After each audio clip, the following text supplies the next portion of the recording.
Berita aktual, 6 Juni 2025, Gaza, serangan udara dan korban sipil. Pada hari pertama Idul Adha, serangan udara Israel di Gaza menewaskan sedikitnya 34 warga sipil, termasuk 5 anggota satu keluarga di Khan Yunis yang sedang mempersiapkan sholat Idul Adha. Kementerian Kesehatan Gaza melaporkan total korban tewas sejak Oktober 2023 mencapai 54.677 orang dengan 125.530 lainnya terluka. Selain itu, 3 wartawan Palestina tewas dalam serangan drone Israel di halaman Rumah Sakit Al-Ahli di kota Gaza. Investigasi CNN juga mengungkap bahwa militer Israel menembaki warga sipil yang sedang mengantri bantuan makanan di Gaza. Situasi ini mencerminkan eskalasi kekerasan yang terus berlanjut di wilayah tersebut dengan dampak kemanusiaan yang semakin parah.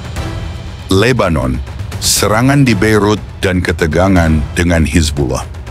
Israel melancarkan serangan udara ke pinggiran selatan Beirut pada malam Idul Adha, menargetkan fasilitas bawah tanah yang diduga digunakan Hizbullah untuk produksi drone. Serangan ini terjadi setelah Israel mengeluarkan peringatan evakuasi kepada warga setempat. Perdana Menteri Lebanon Nawaf Salam mengecam serangan tersebut sebagai tindakan sistematis dan disengaja. Menteri Pertahanan Israel, Israel Katz, menyatakan bahwa serangan akan terus berlanjut hingga Hizbullah dilucuti senjatanya. Upaya gencatan senjata dan reaksi internasional. Hamas menyatakan tidak menolak proposal gencatan senjata di Gaza yang diajukan oleh utusan khusus Amerika Serikat. Namun, veto Archie West terhadap resolusi gencatan senjata di Dewan Keamanan PBB menuai kritik dari Hamas yang menuduh Eyüp Hans mendukung genosida oleh Israel. Laporan internal Uni Eropa yang bocor mengungkap penilaian keras terhadap tindakan militer Israel di Gaza, menyebutnya sebagai pelanggaran hukum internasional. Konferensi perdamaian mendatang. Konferensi perdamaian New York dijadwalkan berlangsung pada 17 sampai 20 Juni 2025 dengan tujuan membahas penyelesaian damai atas konflik Palestina-Israel, termasuk disarmamen Hamas dan reformasi otoritas Palestina. Saudara-saudari terkasih dalam Kristus, hari ini dunia kembali menangis. Hari ini dunia kembali menghitung korban, dan dunia lagi-lagi menunjuk satu bangsa, Israel, sebagai kambing hitam sejarah. Tetapi firman Tuhan hari ini akan berseru keras dari atas mimbar kebenaran.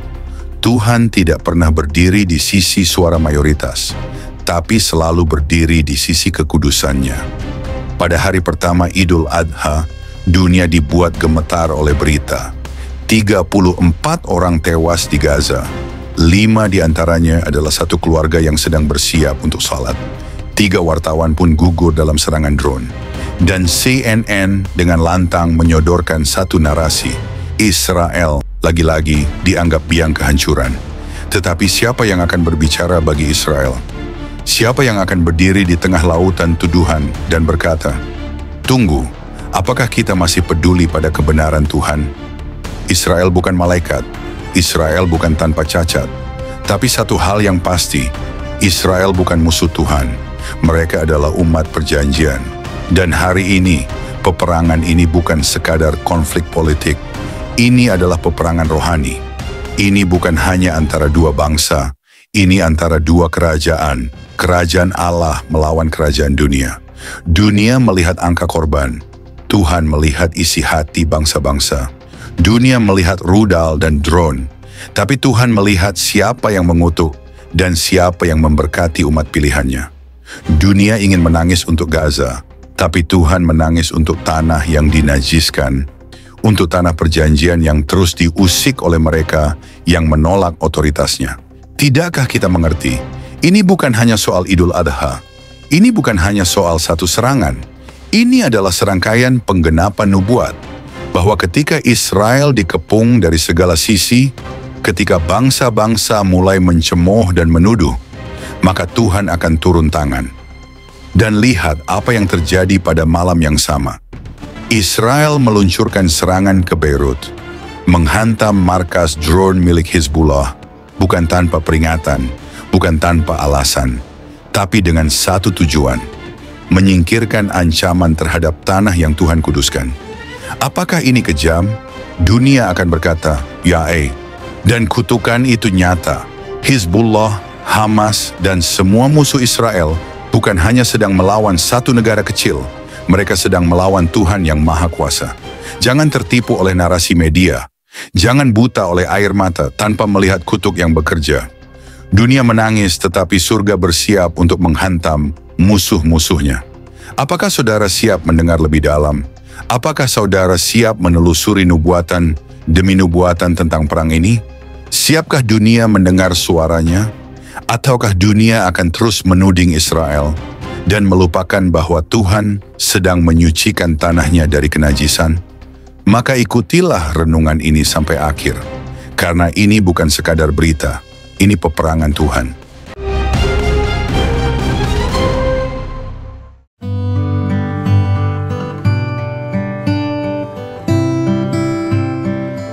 Shalom saudara-saudari terkasih dalam Kristus. Dunia hari ini seperti Babel modern, dipenuhi suara yang campur aduk, tetapi menolak suara Tuhan. Semua bangsa bersatu untuk satu agenda, mengutuk Israel, menciptakan narasi korban yang menggugah hati, namun mengabaikan akar dosa, kebencian, dan kutuk yang sedang Tuhan tegakkan atas tanah itu. Siapa yang memulai semua ini? Hamas, Hizbullah, Iran, Tirus, Sidon, Filistia. Nama-nama ini bukan sekadar geopolitik. Mereka adalah roh-roh tua yang sudah dinubuatkan oleh para nabi, bahwa pada waktu akhir zaman mereka akan kembali menggeliat. Dengarkanlah, suara jeritan bumi itu nyata.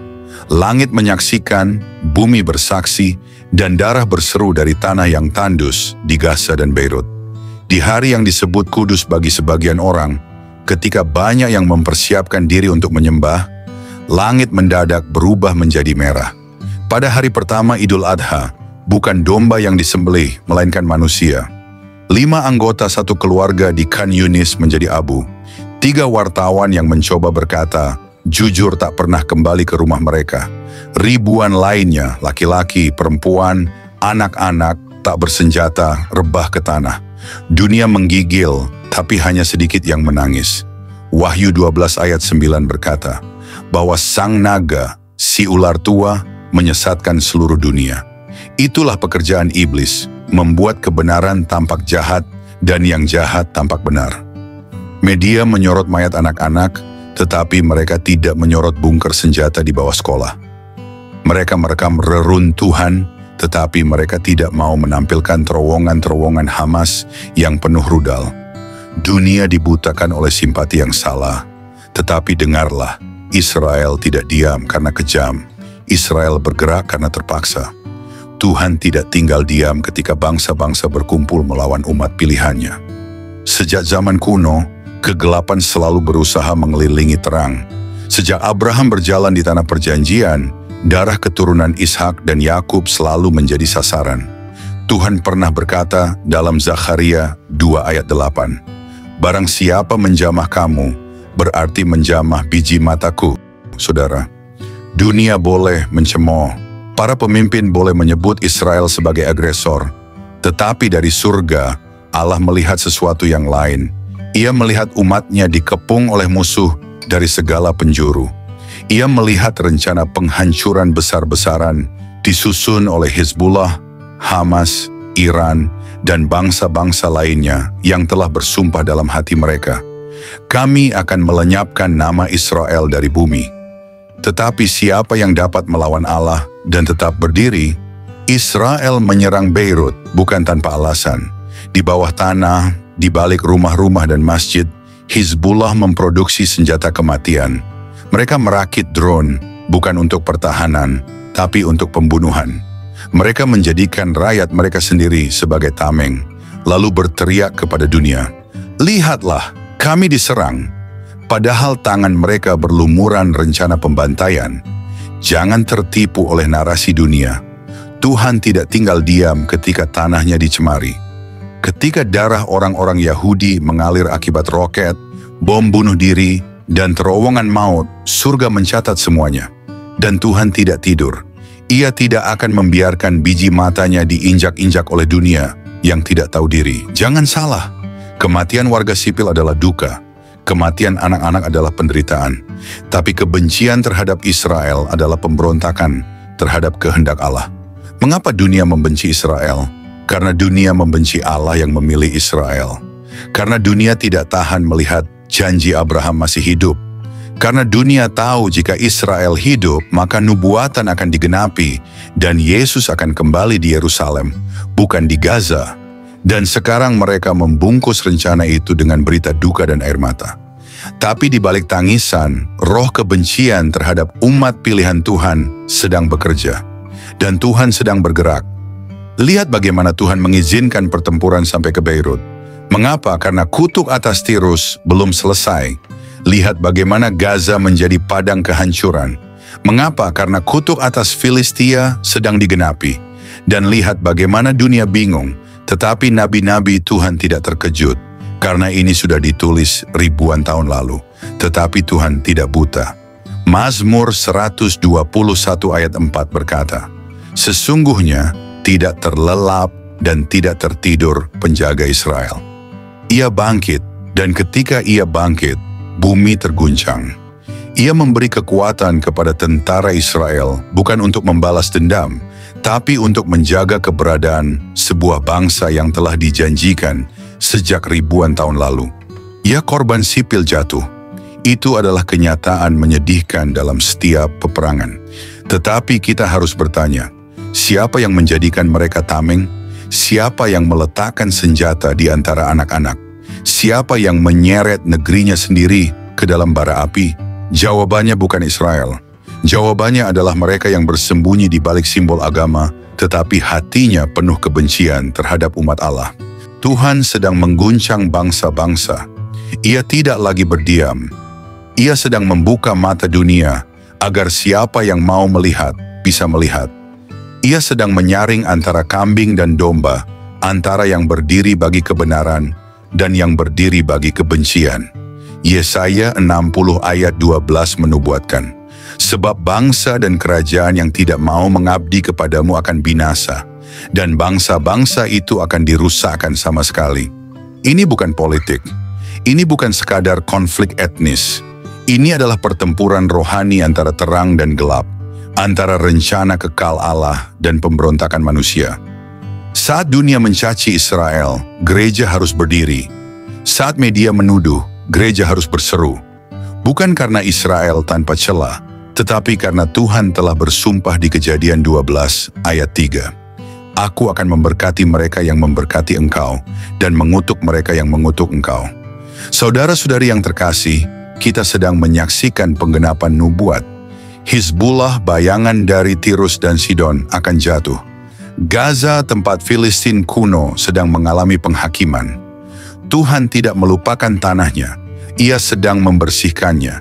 Ia sedang menyingkirkan mereka yang mencemari tanah perjanjian dengan darah orang tak berdosa, dengan ideologi kebencian, dan dengan niat untuk menghancurkan umat Tuhan. Inilah saatnya gereja bangun. Berdoalah bagi Yerusalem. Berdirilah di sisi Tuhan, bukan berdasarkan opini publik, tetapi berdasarkan firman yang kekal.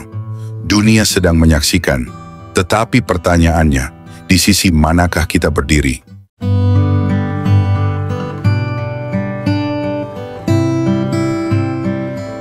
Shalom saudara-saudari terkasih, selamat datang kembali di Renungan Malam God's Voice.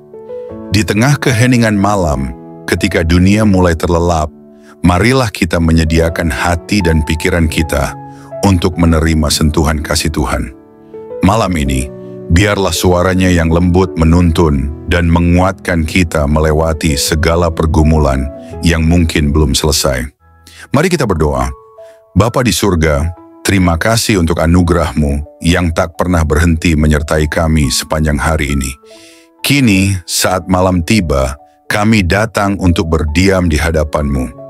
Tuhan, sucikan hati kami, dan biarlah Roh Kudus-Mu hadir serta berbicara lewat setiap firman yang kami renungkan malam ini. Tolong kami untuk memahami kebenaran-Mu, menerima teguran-Mu, dan dikuatkan oleh kasih-Mu. Kami serahkan waktu ini ke dalam tangan-Mu sepenuhnya. Dalam nama Tuhan Yesus Kristus, kami berdoa. Amin.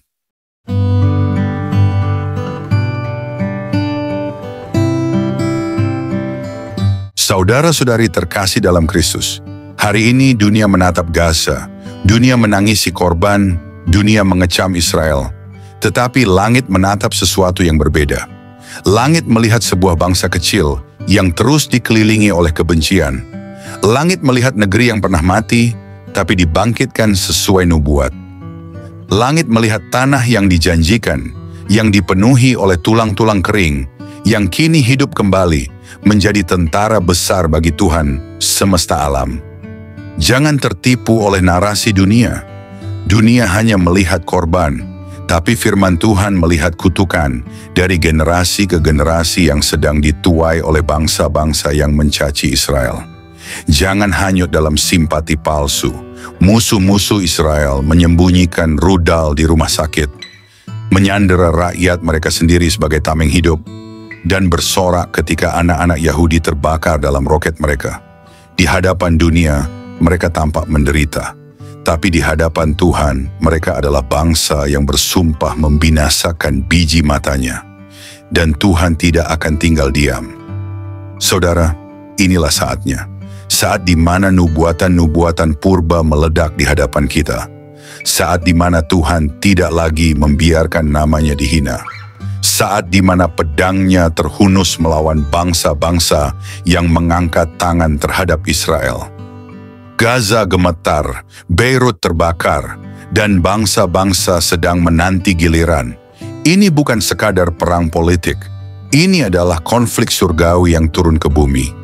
Ini adalah penggenapan nubuat demi nubuat, dan dunia sedang menyaksikan tangan Tuhan bergerak di Timur Tengah. Berhentilah berdiri di tengah abu kebingungan. Pilihlah pihak Tuhan. Pilihlah berdiri di sisi Israel, karena mereka bukan sempurna, tetapi mereka adalah milik Tuhan yang kekal. Dan celakalah setiap bangsa yang melawan tanah itu. Celakalah pemimpin, media, dan gereja-gereja yang berdiri di pihak musuh. Tuhan tidak netral. Tuhan tidak bisu. Tuhan sedang turun tangan.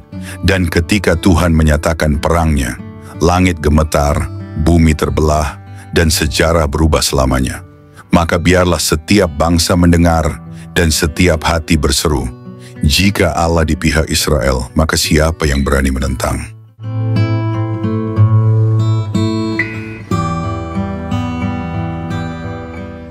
Mari kita berdoa.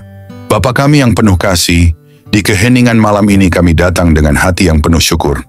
Setelah melewati satu hari yang penuh kesibukan, kami ingin berhenti sejenak, mengangkat mata kami ke surga, dan mengucapkan terima kasih kepadamu. Terima kasih Tuhan untuk nafas kehidupan yang Engkau berikan sejak fajar menyingsing. Terima kasih untuk setiap langkah yang dapat kami jalani, untuk setiap tugas yang dapat kami selesaikan, dan untuk setiap perjumpaan yang Kau izinkan terjadi hari ini. Bahkan di tengah kelelahan, kami melihat kebaikan-Mu menyertai kami dalam setiap detik kehidupan. Di malam yang hening ini, kami datang kepadamu dengan hati yang terbuka dan jiwa yang haus akan hadirat-Mu. Setelah mendengar firman-Mu yang hidup, kami terdiam dalam kekaguman. Betapa besarnya kasih-Mu, betapa dalamnya belas kasihan-Mu yang tak berkesudahan. Tuhan, malam ini kami menyerahkan seluruh isi hati kami di hadapan tahta-Mu. Segala beban yang kami pikul, segala luka yang tersembunyi, setiap dosa yang begitu sering kami abaikan, kami letakkan semuanya di kaki-Mu. Ajari kami untuk tidak lagi berpaling. Ajari kami untuk mencintai-Mu dengan segenap hati, segenap jiwa, segenap akal budi kami. Tuhan, malam ini kami tidak ingin hanya menjadi pendengar. Biarlah firman-Mu mengakar dalam hidup kami, menembus kerasnya hati kami, membangkitkan jiwa kami yang lesu, dan membakar roh kami dengan api dari surga. Jika ada jalan dalam hidup kami yang bengkok, luruskanlah Tuhan. Jika ada bagian hati kami yang beku, cairkanlah dengan kasih-Mu. Jika ada keputusan yang salah, Tuntunlah kami kembali ke jalan kebenaran. Ya Tuhan, dalam keheningan malam ini, kami rindu berbisik di hadapan-Mu. Ambillah seluruh hidup kami, bentuklah kami seturut gambar-Mu. Jadikan hidup kami alat bagi kemuliaan-Mu, bukan untuk ambisi kami sendiri. Ajari kami menghitung hari-hari kami, supaya kami beroleh hati yang bijaksana. Ajari kami untuk hidup dengan kesadaran bahwa waktu ini singkat dan kekekalan itu nyata. Tuhan, dalam gelapnya dunia ini, nyalakanlah terang-Mu dalam hidup kami. Jadikan kami pelita yang tidak padam, saksi yang tidak malu memberitakan nama-Mu. Ketika dunia menawarkan godaan, kuatkan hati kami untuk tetap setia. Ketika badai datang, peluklah kami dengan damai-Mu yang melampaui segala akal. Ketika tubuh ini lemah, jadilah kekuatan kami. Ketika jiwa ini letih, jadilah penghibur kami. Bapa, kami tahu tanpa Engkau, kami tidak mampu. Tanpa kasih-Mu, kami kosong. Tanpa Roh-Mu, kami kering dan mati. Oleh sebab itu, malam ini kami berseru, jangan pernah tinggalkan kami Tuhan. Jangan biarkan kami berjalan setapak pun tanpa penyertaan-Mu. Sebab 1 hari di pelataran-Mu lebih baik daripada 1000 hari di tempat lain. Tuhan, mungkin ada banyak hal yang belum sempurna, banyak rencana yang belum tercapai, tetapi malam ini kami memilih untuk bersyukur. Karena kami tahu, tangan-Mu tetap bekerja, bahkan saat kami tidak melihatnya. Kami percaya segala sesuatu yang terjadi hari ini ada dalam kendali-Mu yang penuh kasih. Terima kasih untuk kekuatan saat kami merasa lemah. Terima kasih untuk penghiburan saat kami hampir menyerah. Terima kasih untuk damai-Mu yang melingkupi hati kami, bahkan di tengah kekacauan. Segala sesuatu yang kami alami hari ini, suka maupun duka, adalah bagian dari rencana-Mu yang indah. Ajari kami untuk melihat bahwa setiap momen dalam hidup kami adalah anugerah. Ajari kami untuk selalu ingat bahwa tanpa-Mu kami tidak bisa berbuat apa-apa. Bapa yang setia, ajari kami untuk tetap rendah hati, untuk tetap bergantung pada-Mu dalam segala hal. Ajari kami untuk tidak sombong atas keberhasilan dan tidak putus asa dalam kegagalan. Kini saat malam melingkupi kami, biarlah hadirat-Mu menjadi naungan kami. Berikanlah tidur yang penuh damai dan bangunkan kami esok hari dengan semangat baru untuk hidup hanya bagi-Mu.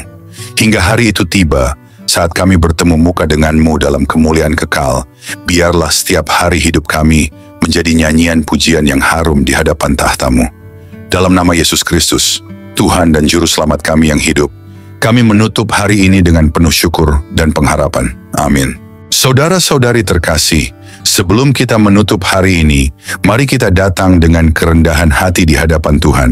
Kita mengangkat suara, mengangkat hati, dan dengan penuh iman, kita berdoa sebagaimana Tuhan Yesus sendiri mengajarkan kita. Mari kita ucapkan bersama. Doa Bapa kami. Bapa kami yang di sorga, dikuduskanlah nama-Mu, datanglah kerajaan-Mu, jadilah kehendak-Mu di bumi, seperti di sorga. Berikanlah kami pada hari ini makanan kami yang secukupnya, dan ampunilah kami akan kesalahan kami, seperti kami juga mengampuni orang yang bersalah kepada kami. Dan janganlah membawa kami ke dalam pencobaan, tetapi lepaskanlah kami daripada yang jahat. Karena Engkaulah yang mempunyai kerajaan, dan kuasa, dan kemuliaan sampai selama-lamanya. Tuhan memberkati engkau dan melindungi engkau. Tuhan menyinari engkau dengan wajah-Nya, dan memberi engkau kasih karunia. Tuhan menghadapkan wajah-Nya kepadamu, dan memberi engkau damai sejahtera. Amin.